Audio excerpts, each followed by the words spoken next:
participants sur carrefour.fr. La matinale de Radio Classique avec Pierre Pillet. À 8h12, voici l'éditorial politique avec Le Figaro. Célestine Gentilhomme, bonjour. Bonjour.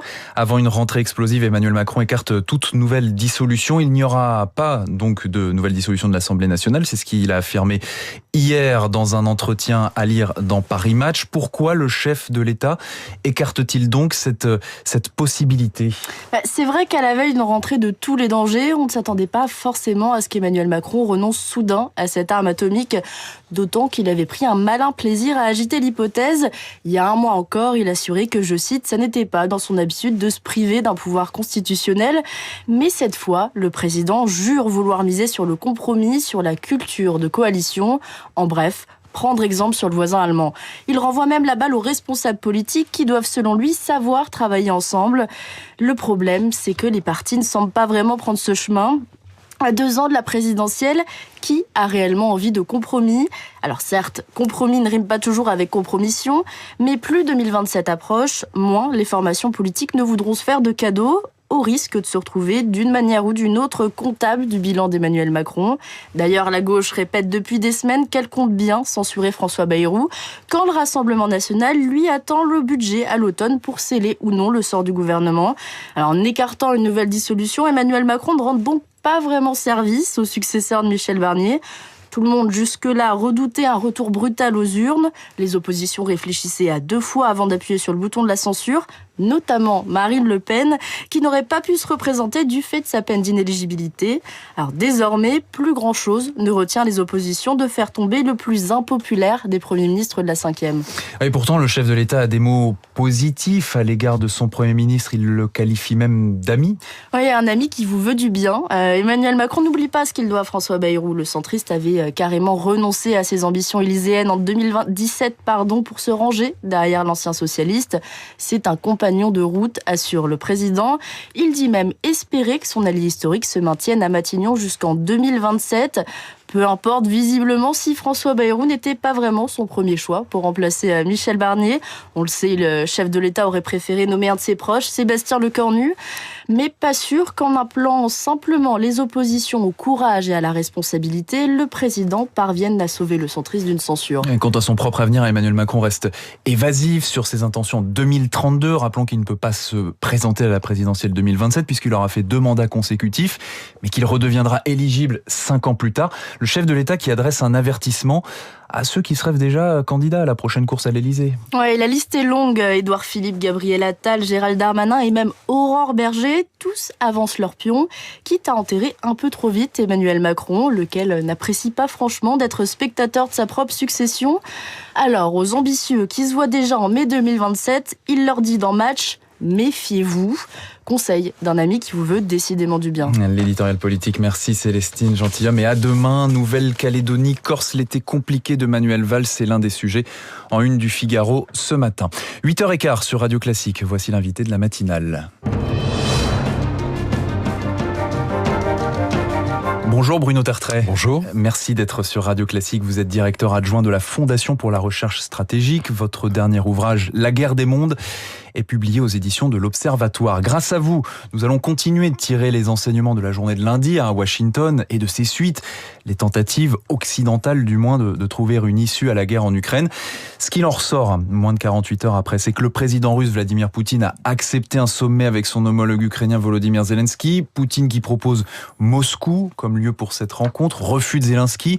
On entend aussi parler de la Suisse, de l'Autriche, de la Hongrie, on va y revenir. Mais d'abord à l'écoute de cette liste, et quand on sait que tout peut changer très rapidement, est-ce à dire, Bruno Tertrais, que la possibilité de cette rencontre entre chefs d'État russes et ukrainiens devient de plus en plus crédible au fil des heures et au fil des jours ? Non, parce que Vladimir Poutine n'a pas formellement accepté le principe d'un sommet en tête-à-tête avec Volodymyr Zelensky.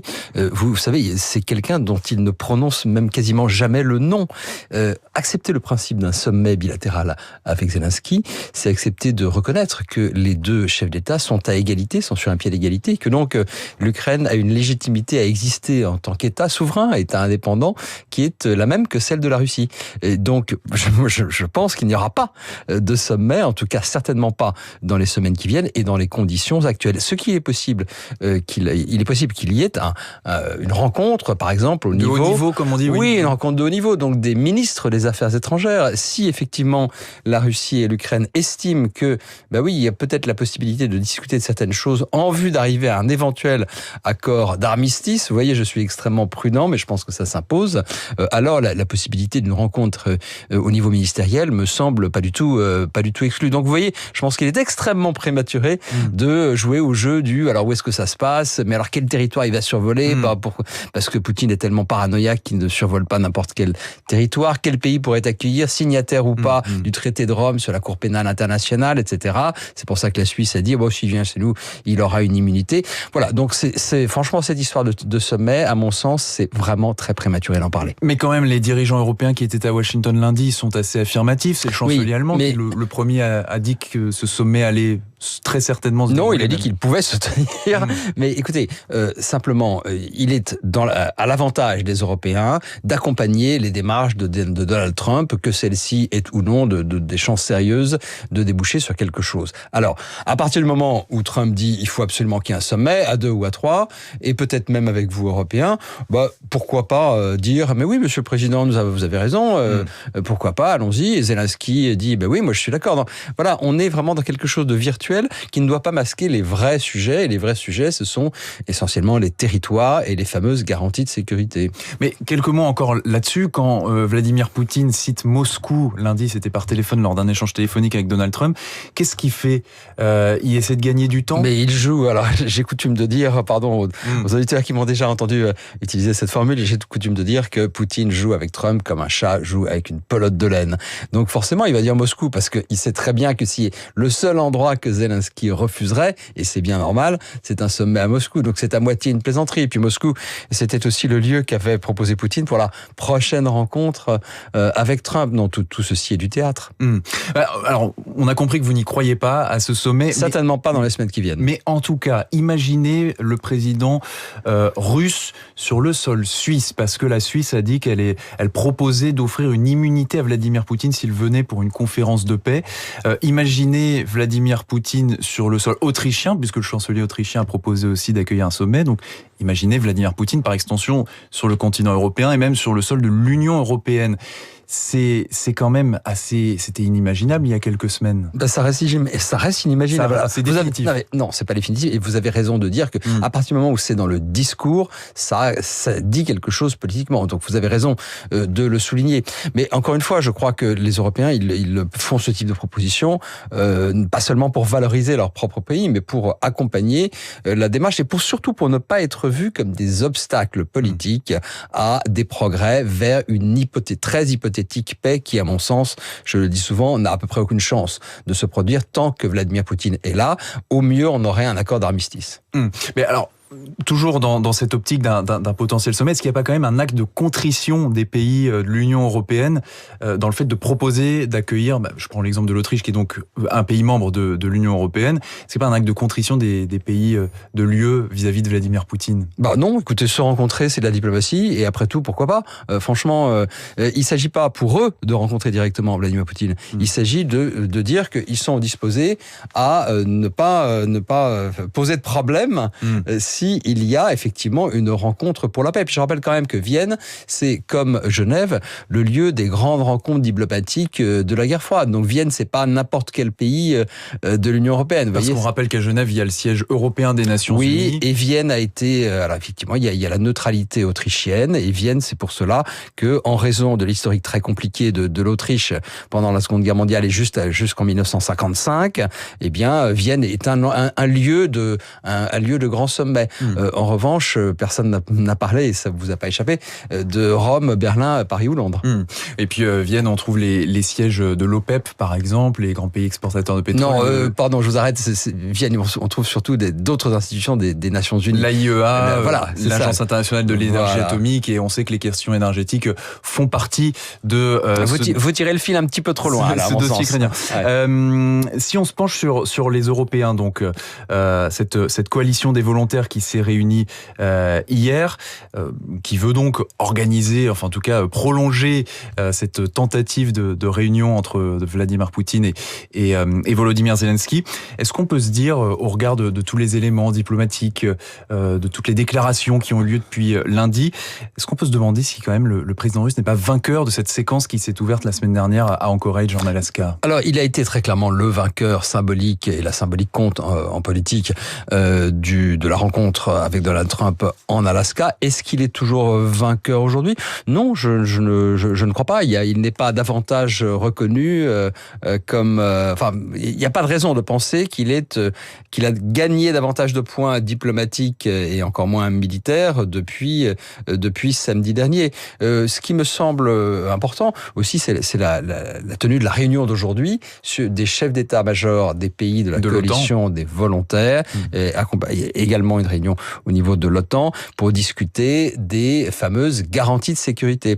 Parce que ça, encore une fois, c'est le sujet principal aujourd'hui pour les Européens, les Américains et les Ukrainiens, à savoir si on arrive à stabiliser la question des territoires, comment garantir que Poutine ne pourra plus attaquer l'Ukraine. Ça, c'est absolument fondamental. Et là, on peut avancer sur ce sujet. Et là, c'est quelque chose qui n'est évidemment pas très réjouissant pour les Russes, puisque si on arrive, comme je le pense, à s'accorder sur des garanties de sécurité robustes, c'est-à-dire sur des présences militaires, des achats de matériel militaire pour l'armée ukrainienne du futur, etc., et voir un engagement américain à assister les Européens sur le territoire ukrainien, ça, c'est quelque chose dont les Russes ne veulent absolument pas. Mais ça ne fait pas reculer les Européens. Les Européens et les Ukrainiens ont dit, attendez, il y aura, de toute façon, en dehors de la question des territoires, il n'y aura pas d'accord si on n'a pas ces fameuses garanties de sécurité. Justement, arrêtons-nous quelques instants sur ces garanties de sécurité. Comment vous, en tant que directeur adjoint de la Fondation pour la recherche stratégique, vous les définissez? Parce qu'on entend, depuis 48 heures, on en entend parler, on entend dire que c'est flou. Vous avez raison de dire que c'est flou, parce que sous ce terme, on peut entendre plusieurs choses différentes. D'abord, je vais être très rapide, il y a les garanties négatives et positives. Alors, Négative, ça veut dire je m'engage à ne pas attaquer tel ou tel pays. Alors la Russie a dit, pardon, ça fait presque rire, mais si c'était pas aussi tragique, la Russie a dit, moi je suis prêt à m'engager formellement dans un texte à ne plus attaquer personne. Alors encore une fois, qui peut croire sérieusement qu'un engagement qui a déjà été violé par la Russie à de multiples reprises pourrait être pris au sérieux? Mais les garanties positives, c'est je m'engage à assister, à garantir la sécurité d'un autre pays. Ça peut se faire par un engagement verbal, un traité solennel, c'est ce qu'on fait dans le cadre de l'OTAN ou avec la Corée du Sud ou avec le Japon, mais c'est aussi une notion qui recouvre la présence militaire, donc la présence militaire européenne, pourquoi pas en Ukraine, probablement pas sur la ligne de front, mais en tout cas les Européens, les Britanniques, les Français, les Allemands s'y sont déjà engagés à cette possibilité. Alors on va pas emmener toute l'armée française en Ukraine, c'est pas le sujet. Le sujet, c'est de dire, voilà, si jamais un jour la Russie voulait s'en prendre de nouveau à l'Ukraine, il faut qu'elle sache qu'elle va se confronter aux armées de l'OTAN, non pas à l'OTAN, mais aux armées de l'OTAN. Et puis enfin, c'est bien sûr un soutien américain.